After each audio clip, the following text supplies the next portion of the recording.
കുട്ടികൾ മാത്സിൽ വളരെയധികം ബുദ്ധിമുട്ടുന്ന ഒരു മേഖലയാണ് ഗുണനപ്പട്ടിക എങ്ങനെ പഠിക്കണം എന്നുള്ളത്. അങ്ങനെ ഗുണനപ്പട്ടിക വളരെ എളുപ്പത്തിൽ എങ്ങനെ പഠിക്കാം എന്നുള്ളതിൻ്റെ ഒരു എളുപ്പമാർഗമാണ് ഇന്നത്തെ വീഡിയോയിൽ നമ്മൾ കാണുന്നത്. രണ്ടിൻ്റെ മൾട്ടിപ്ലിക്കേഷൻ ടേബിൾ വളരെ എളുപ്പത്തിൽ എങ്ങനെ പഠിക്കാം എന്നുള്ളത് നമ്മൾ നേരത്തെ കണ്ടിരുന്നു. ഇന്ന് മൂന്നിൻ്റെ ഗുണനപ്പട്ടിക എങ്ങനെ വളരെ എളുപ്പത്തിൽ കുട്ടികൾക്ക് പഠിച്ചെടുക്കാം എന്നതിനെക്കുറിച്ച് ആണ് ഇന്നത്തെ വീഡിയോ. അപ്പോൾ നമുക്ക് വീഡിയോയിലേക്ക് കടക്കാം. ആദ്യം നമ്മൾ ഇങ്ങനെ ഒരു റെക്റ്റാങ്കിൾ വരയ്ക്കുന്നു. അതിനുശേഷം അതിനെ 9 കോളങ്ങളായിട്ട് തിരിക്കുന്നു. ഈ കോളങ്ങളിൽ നമ്മൾ ശ്രദ്ധിക്കേണ്ടത് ഈ ലാസ്റ്റ് കോളത്തിൽ 1 2 3 4 5 6 7 8 9 10 ഇങ്ങനെ ചെയ്യുന്നു. ഇതിനുശേഷം നമ്മൾ ആദ്യത്തെ കോളത്തിൽ 0 0 0 ഇവിടെ 0 ആയതുകൊണ്ട് തന്നെ അടുത്ത കോളത്തിൽ 1 1 1 ഇവിടെ 1 ആയതുകൊണ്ട് നമ്മൾ അടുത്ത കോളത്തിൽ വരുമ്പോൾ 2 2 2 3.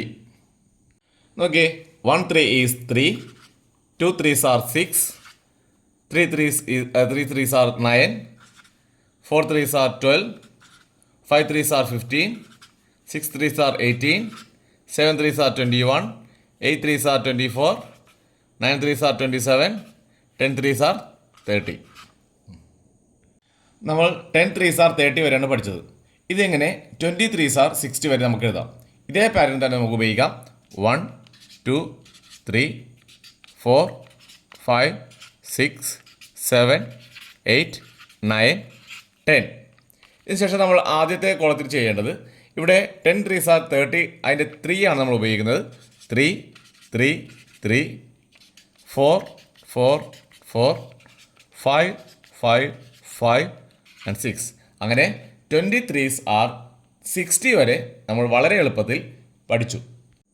ഇങ്ങനെ വളരെ എളുപ്പത്തിൽ 3ന്റെ ഗുണനപ്പട്ടിക നമ്മൾക്ക് പഠിച്ചു. ഇനി 4ന്റെയും 5ന്റെയും അങ്ങനെ 9ന്റെ വരെ ഗുണനപ്പട്ടിക വളരെ എളുപ്പത്തിൽ എങ്ങനെ പഠിക്കാമെന്നുള്ളത് അടുത്ത വീഡിയോയിൽ നമുക്ക് കാണാം. അപ്പോൾ നമ്മുടെ ചാനൽ ആദ്യമായി കാണുന്നവർ സബ്സ്ക്രൈബ് ചെയ്യുക, ലൈക്ക് ചെയ്യുക.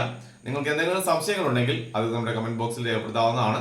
അതിനെക്കുറിച്ച് നമുക്ക് മറുപടി നൽകുവാനും സാധിക്കും. Okay, thank you.